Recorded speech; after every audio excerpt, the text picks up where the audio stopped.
ti kho ro tia kro ton mi na hi cha na sao te ga ro la wi nung kho si la zai tin hen hi thil na hi ra tia ka ro to long ni phan khâu lo Giêsu đã lâu chừng cái cơn nước nước làm soi tu cho Giêsu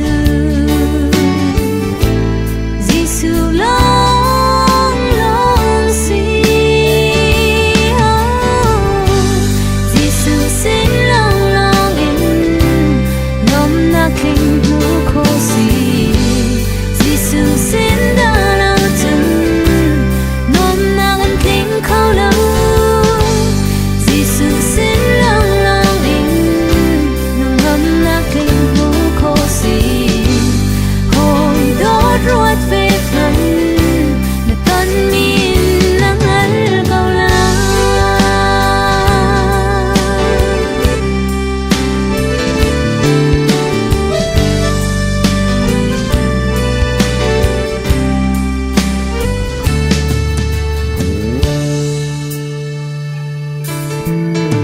Căn phút căn tóc lâu tia căn đô tu bôi pa